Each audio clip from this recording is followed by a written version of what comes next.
It's Amy. In today's video, I'm going to show you how to mark and quilt these beautiful curving feathers. So here are some stills to help you see how I mark out these feather spines. First, I'm using a circular template down the space.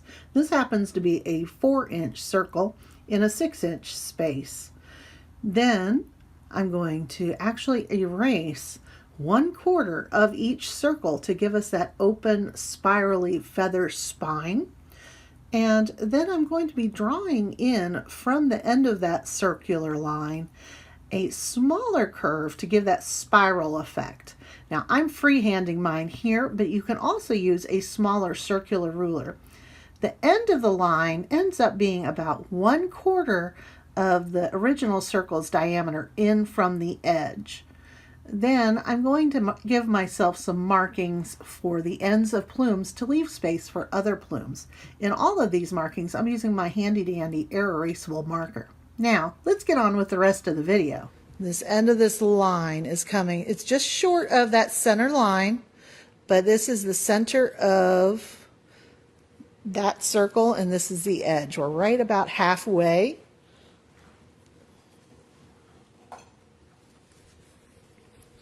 I absolutely adore doing feathers. Let's get us back in here. Get a little more light. There we go. So I need to fit 2 plumes right into this corner.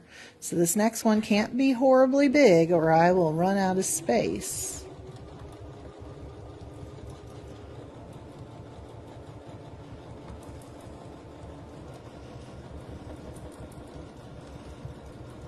There we go.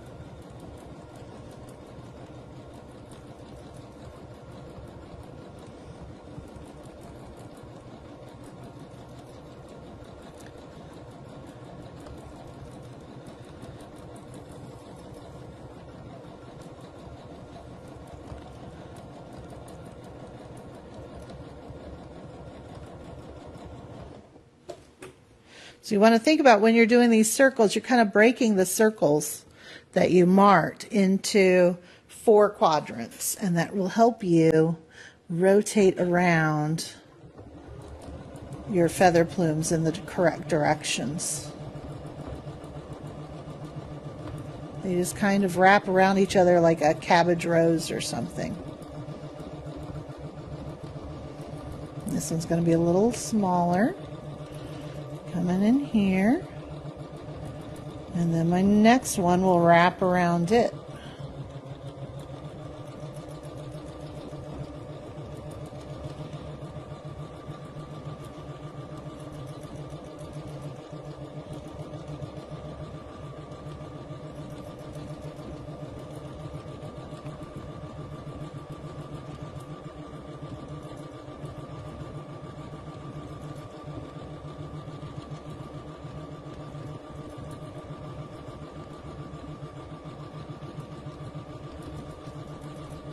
I don't have to go all the way back to the beginning. We're coming up into that final wrap around for the interior of the end of the plume.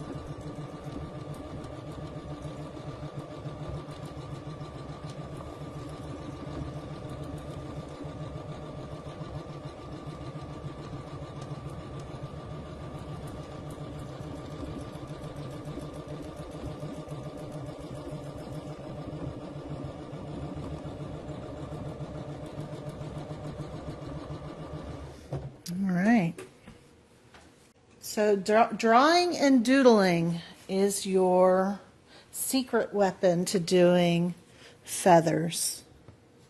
When my youngest was a baby, my husband had cancer, and I couldn't get to my sewing machine.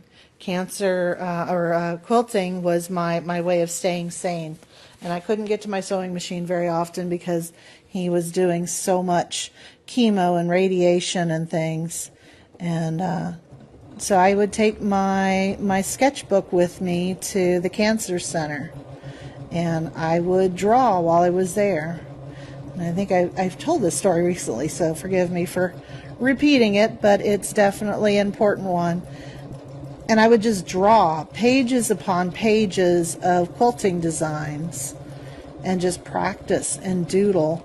And I remember at one point, usually we had a room to ourselves because he had really long chemo infusions. But I remember one day we shared a room, and the gentleman asked if I was an artist. And I told him no. So I'm just a quilter. I think I've learned my lesson. I think now I would call myself an artist, maybe. I know, I think I'd like to call myself an artistic quilter. I'm not an art quilter.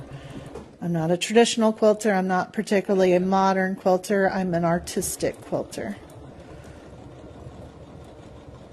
But you know, we don't have to put labels on ourselves.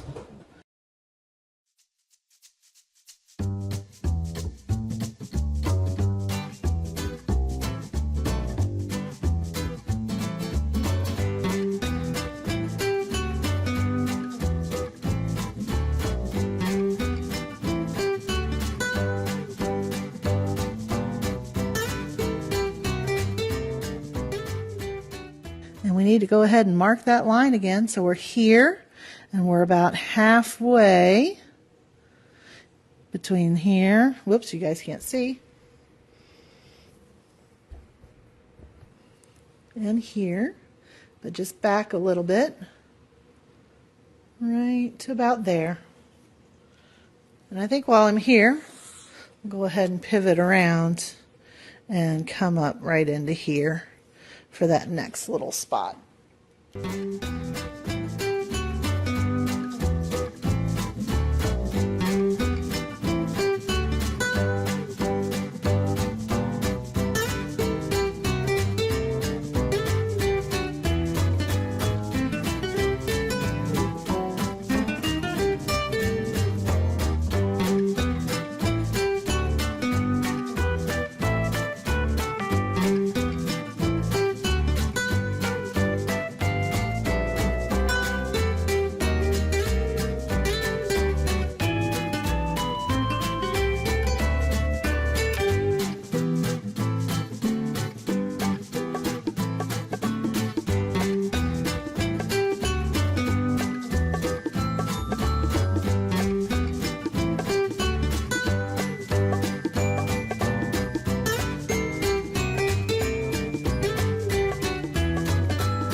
So this is the very last of my curls, but we didn't finish over here on the left side, so we'll have to go back and do that. This one's going to start reaching out into this corner, just like we've done before. We're going to fit one more plume going all the way out into this corner. There we go.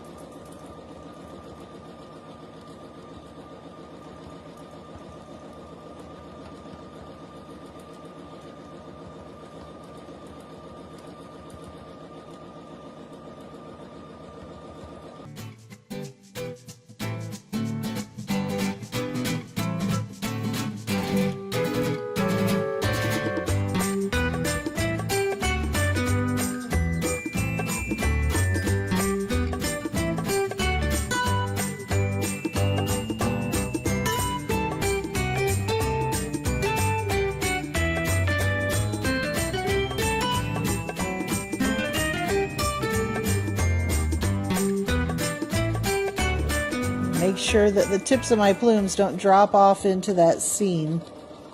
And they will look very blunted. And I need to get all the way out here with that last plume.